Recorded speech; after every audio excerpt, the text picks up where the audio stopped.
So, Bob, the legislative session has just ended. Finally. Finally. And before we start, I wanted to, I think people know that what you do is follow bills in the legislature to see, how it's going to affect practice in Vermont. And I just wanted to ask you how you decide what bills you follow and what bills you don't. Sure.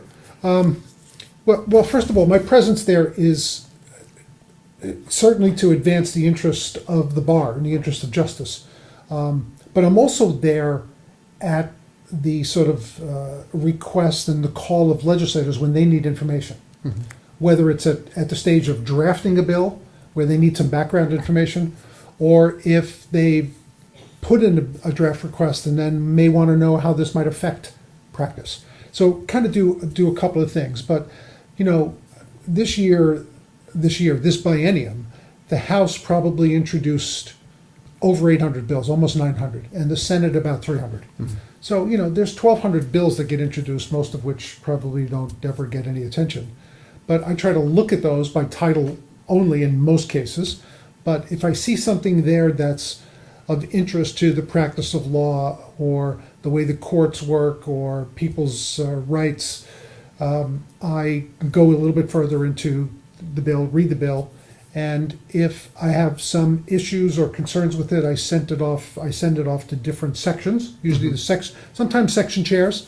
Sometimes I just put it on a section listserv and say, hey, take a look at this. What do you think? And that generates a conversation, or it doesn't. That's what really kind of dictates what I do after a bill is introduced. Mm-hmm. Okay. I know one of the things that you follow is funding for the Judiciary and funding for legal aid. How did that work out this year? That actually worked out pretty well. I think they were level funded. The Defender General's office also, they actually got a little bit more money to the Defender General. They did, yeah, to get some, to do some pay increases to their contractors who have been level funded for some time. Judiciary got a little bit more money through the governor's office. He made that request. Legal aid did a little bit better. I'll tell you the history here. 2 or 3 years ago now, when Vermont was involved in that Big Five mortgage processor settlement, Vermont got a lot of money, and legal aid got $200,000 to develop a foreclosure defense mm-hmm. Mediation program. And last year, I think we got another 125 out of other settlements, and a $75,000 increase to legal aid's base budget, if I remember that correctly. That may be backwards, but they got some additional money last year. In any event, all of those one-time grants from settlements dry up on June 30th. Mm-hmm. So we went to the appropriations committees and asked for $100,000 split over the next 2 years to be able to continue defense work, under the theory that the mortgage foreclosure crisis has probably peaked or will peak, and then the number of cases should start to decline. We didn't get $100,000 for 2 years. We got $50,000 for this year, with the invitation to come back next year and ask for more. So legal aid has some additional funding to keep them in the business of foreclosure defense. Okay, good. Now, there were a number of bills that affected family law practitioners, at least the way I look at it. One was the minor guardianship bill. Another one was H-88, the parent-child contact bill.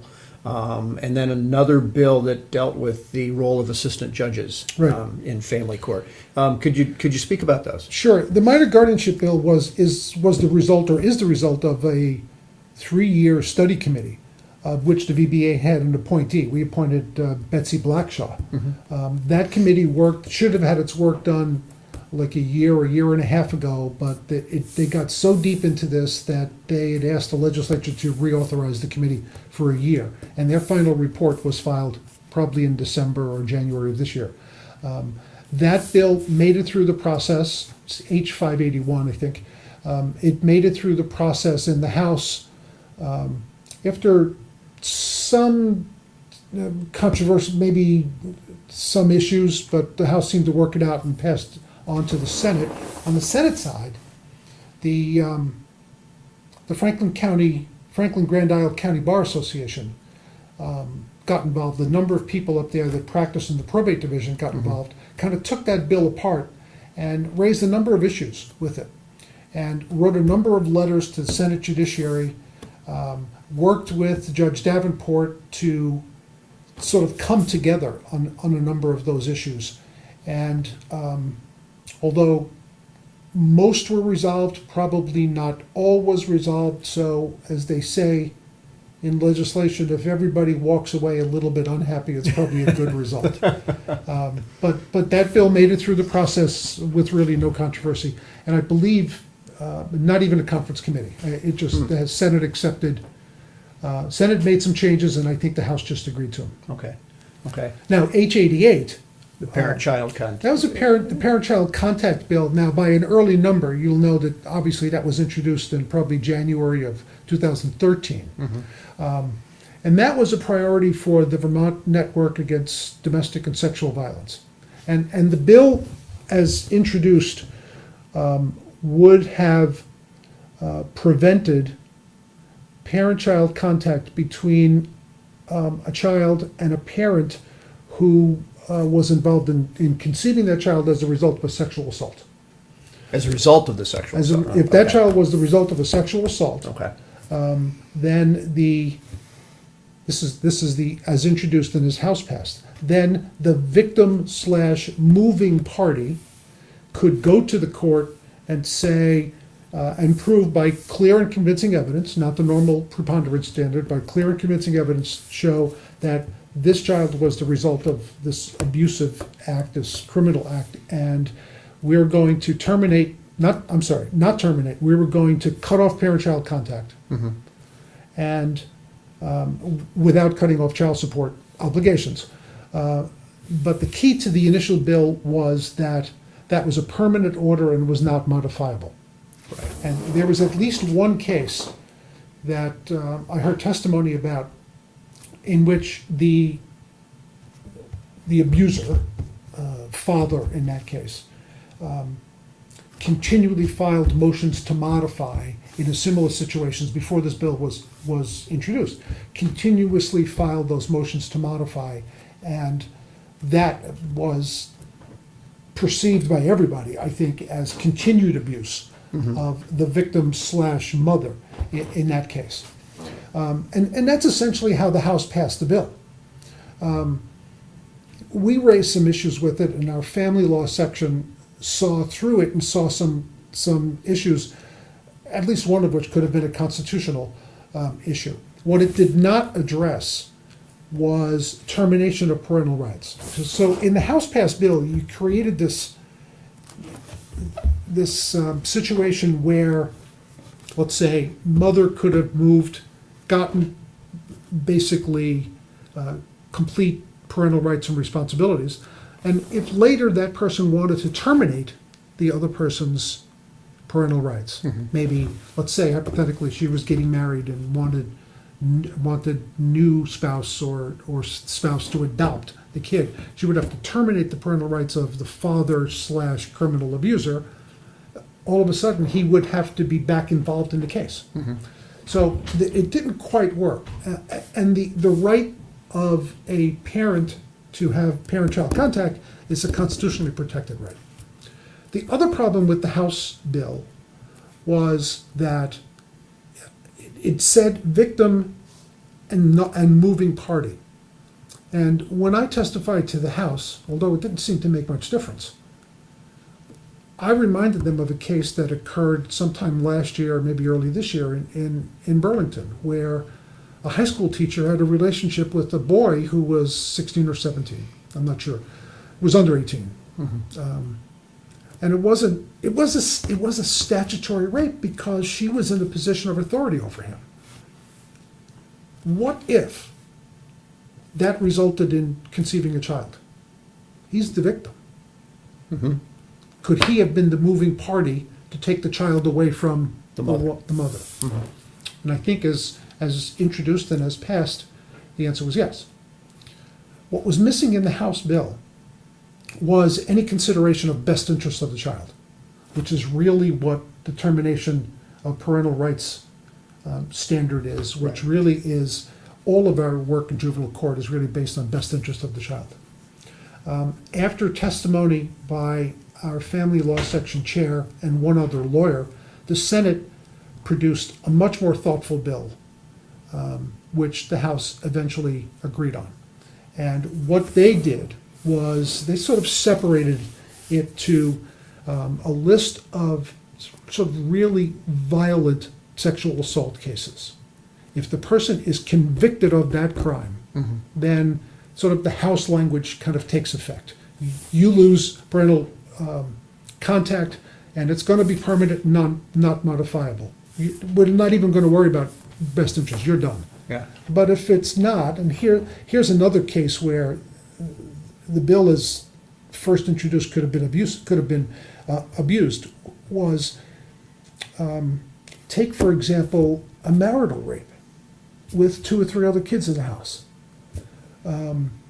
or something that happened 10 years ago. And there's an ongoing relationship, and all of a sudden there's an argument or a dispute or jealous rage on one side or the other, and all of a sudden there's a filing for this motion. So the Senate Judiciary Committee said, in that case, if there's no conviction, you still have the clear and convincing standard, but you're going to have to prove that this is in the best interest of the child. And one of the senators was most concerned about the follow-up to this. Okay, so mother gets custody from ex or from boyfriend or whatever. And, what if mother goes downhill? What if mother is, I don't know, institutionalized, takes up with drugs, or what happens to the child? DCF custody? Or do we let the guy come back into the picture if he's kind of rehabilitated himself while the other side goes down? There should be an opportunity for a judge to look at that. And that's pretty much how the bill came out. Okay. And I think the House once again agreed with the Senate with one small tweak. Again, no conference committee, just went back. It went back to the Senate with one small tweak, and the Senate agreed. Okay. So Great. How about the assistant judge's bill? assistant judge's bill, S-263, it was a bill that sort of redefines... 363, I think. 263. 263, Yeah. okay. It defines when an assistant judge can sit with the magistrate, and it expands that authority to sit with magistrates to the child support contempt. And that doesn't exist now. The reason the Senate introduced it, Senator Sears, maybe the only sponsor, maybe somebody else, I don't recall. The reason that was introduced was because he took the position that when judicial restructuring passed in 2010, it took effect July of 2010, that although assistant judges could have sat with family court judges prior to that restructuring, when magistrates got expanded jurisdiction under the restructuring bill, this piece of the assistant judge jurisdiction got left out. Mm-hmm. He said that was unintentional. Other people say it may not have been unintentional. In any event, the Senate passed that bill. It went to the House, and it sat in House Judiciary. I'm not even sure if they had a hearing on it. It didn't seem to get much traction. And then last Wednesday, meaning Wednesday, May 7th, the House was looking for a vehicle to add some new language about hearing officers and developing standards and ethical standards for hearing officers. Mm-hmm. They put it on S-263, and on Wednesday, so this all happened in one day. It shows you how crazy the end of the session is. You know, normally a bill comes out of committee, it goes on the notice calendar for a day, then it moves to the action calendar the next day. It's read a second time. The pending question is, shall it be read a third time? The answer is yes, it goes to the action calendar the day after that. Question then is, shall the bill pass? Mm-hmm. Then it lays over a day, and then it goes to the other chamber. So you're really talking sort of like a 5-day Right. process. On Wednesday, the bill came out of committee. pending its entry on the notice calendar, the rules were suspended. It was taken up for immediate consideration. It In the was House. In the In House. the House, okay. Read the second time. The rules were suspended again to put it on all remaining stages of passage. It was read the third time, and the rules were suspended once again to message the action on to the Senate immediately, or as they say, forthwith. So all of that happened on Wednesday. And Thursday morning, when the Senate came in, they concurred with the House changes. So you won't even find the bill on the calendars. You'll only find it in the journal because of what happened. Now, you know, our family law section, for the most part, opposed that. They opposed the expansion of jurisdiction. A couple people said, you know, that's the way it used to be, meaning before judicial restructuring. So once the governor signs the bill, it's going to go into effect immediately. It's not going to wait for July 1st. Okay, all right. Now, there are a couple of other important bills that I know they were passed this year. One had to do with open meeting law. And I know that was very controversial in our municipal law section. It was less controversial than it was generating interest. I mean, it really sort of got the section energized, which was great. It was H497. It was a bill that I never really paid a lot of attention to. When it came out of the Senate Government Operations Committee and hit the calendar, I looked at it and I saw a section in there about when you can go into executive session. And there were, I think, 10 reasons when you can go into the executive session. And they were all based on making a preliminary finding that premature disclosure would sort of substantially prejudice the public body. Mm-hmm. The public body. We kept saying, you know, municipality, but it could be a school board, it could be Right. a city council, it could be any board, any public board. So if you could make that initial showing, then you went down to this one exception that said if there's a pending or imminent lawsuit, then you could go into executive session to get professional legal advice. And when I noticed that, I shared it with a couple of folks and initially didn't get much reaction to it, then asked the chair of our municipal law section to put it out on the listserv. It went out on the listserv, and that's when the floodgates opened. People started talking about it.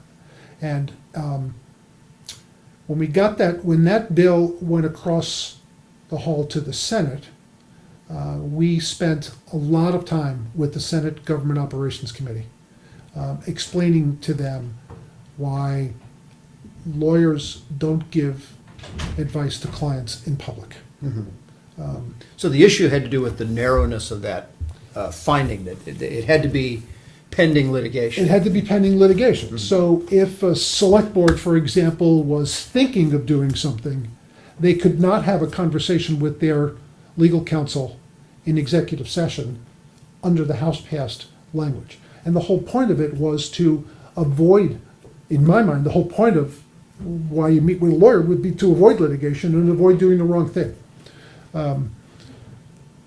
The American Civil Liberties Union of Vermont opposed the language that we eventually got into the bill and got passed, and it's not clear to me why.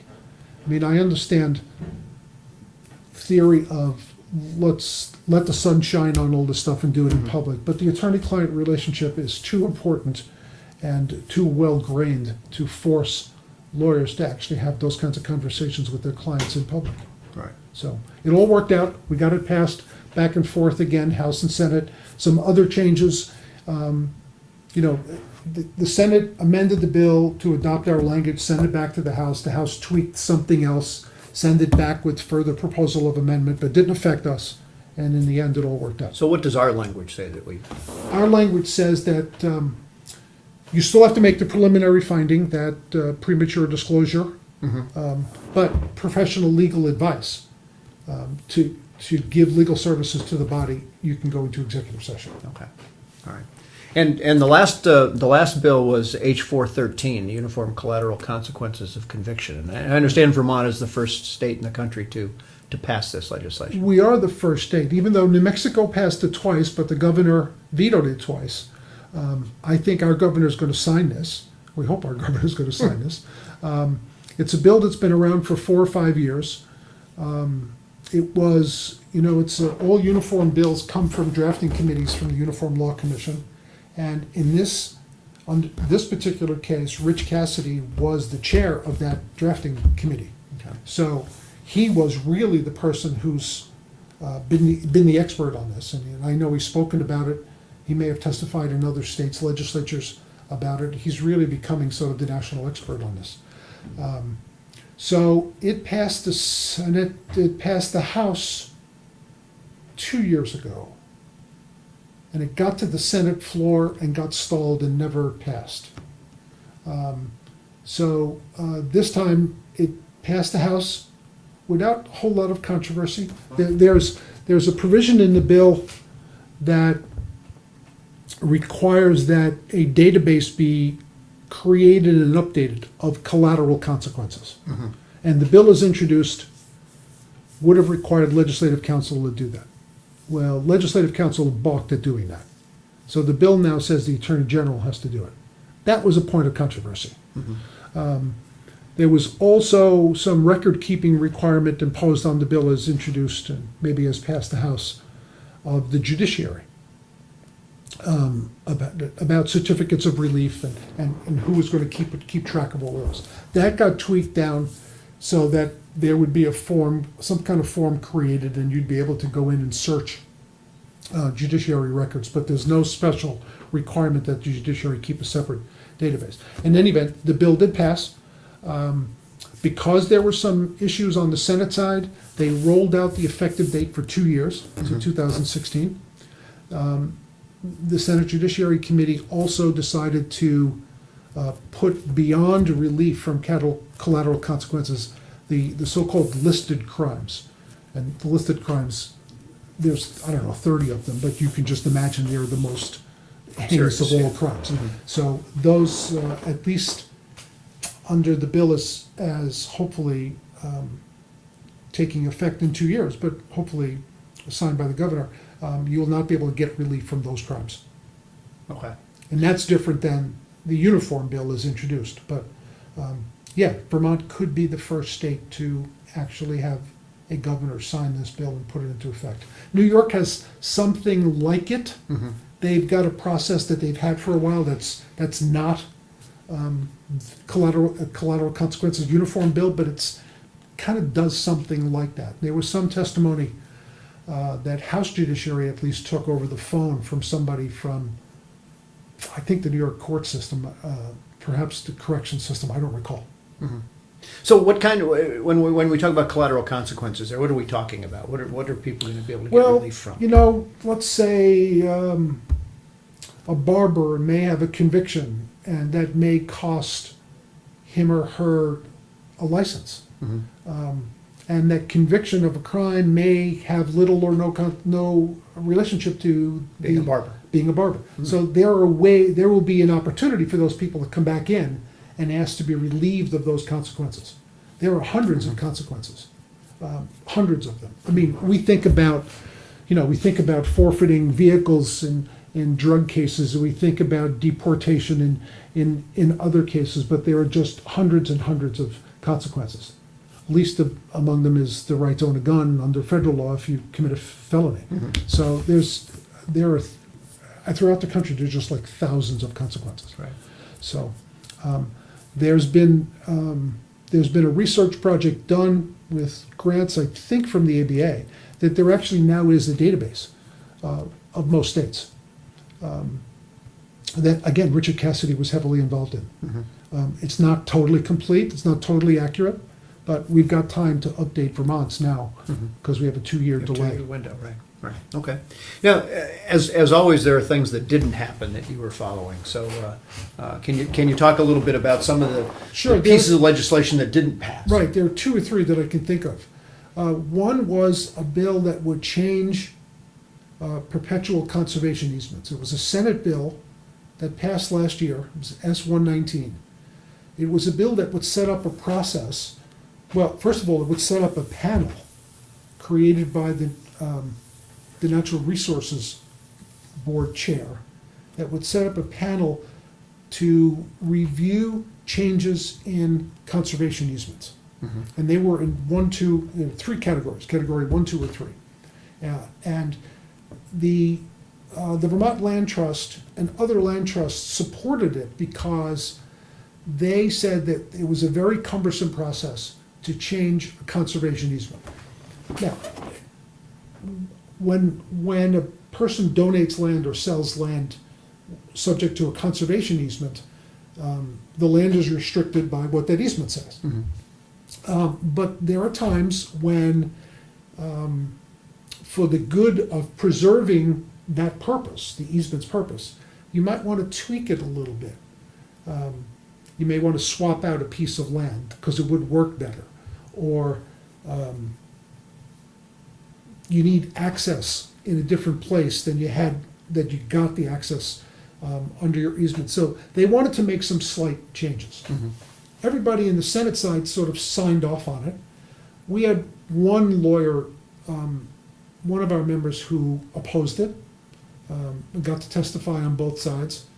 And then the bill came over to the House. It went to the House Natural Resources Committee where it was supposed to be. But they kicked it over to the House Judiciary Committee to review the judicial process, the quasi-judicial process under this new panel that was to be created.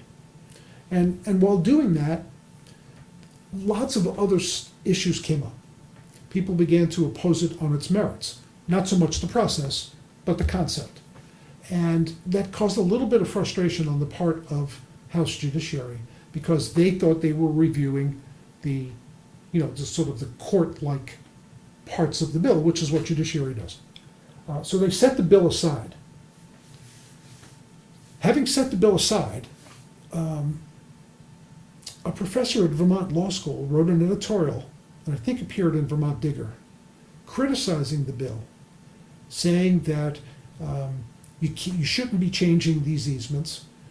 You could possibly lose tax exemptions, preferential IRS treatment, and that when people donate property for a specific purpose, specific property for a specific purpose, you really shouldn't change it. And that got some of the other land trust and other donors riled up. And eventually, the Vermont Land Trust pulled its support for the bill and just said, leave it alone, don't tweak it, don't amend it, just leave it there, and we'll rethink this and maybe come back next year. Okay. It's a very interesting process to watch that sort of self-destruct internally. Right. It's very interesting. Another bill that was introduced and supported by our juvenile law section was a bill that would have required all criminal charges for kids under 18 to start in juvenile court as delinquency cases. That didn't really go anywhere because the bill as introduced would not have allowed a transfer or waiver up to criminal court depending on the severity of the crime. It would not have allowed it. It would not have allowed that. In any event, they worked on a way to allow that. Some of the prosecutors got involved in this and didn't like it at all. And a couple of them came in and said, well, these are our internal office policies and how we decide who goes to which court. And then I think the bill passed as just, frankly, I'm not even sure that it did pass the Senate, but it turned into sort of a study, asking prosecutors to develop or to produce their policies and report to the legislature. But now that we're talking about that, I'm not sure even that language was adopted by the Senate. Okay. Lastly, something that we had a real interest in was a bill, the number of which I don't remember. It was a new committee bill. It was very late in the session. It was an 800 number bill that would have made some changes to the judicial nominating process. And what it would have done was to add a new category of a higher level of qualification before the JNB could send a name to the governor. Right now, the JNB sends qualified. It can make it two findings, qualified or not qualified, and all qualified names go to the governor. This bill, as passed, would have said that there's a third category, and that the governor would receive the names of the well-qualified candidates, and that some would be qualified and some probably would be found not qualified. That was the major effect of that bill. And the bill also went on to sort of beef up the definitions that Title IV uses for the qualities those in categories. an applicant. Okay. And all of that work actually came from a VBA committee from some years ago, maybe late 90s, maybe early 2000s. It's been around for more than 10 years. And that bill passed the House once. It never passed the Senate. And this year it passed the House again. But the Senate did not take it up. So it died in committee. It died in committee. I don't even think they gave it a hearing in committee. So that's unfortunate, but again, we hope to see that come back again next year Okay. With the new biennium. with the new biennium. Yeah, terrific. Well, we appreciate all the work that you do in the legislature. Thank you very much. Thanks. Okay, thanks.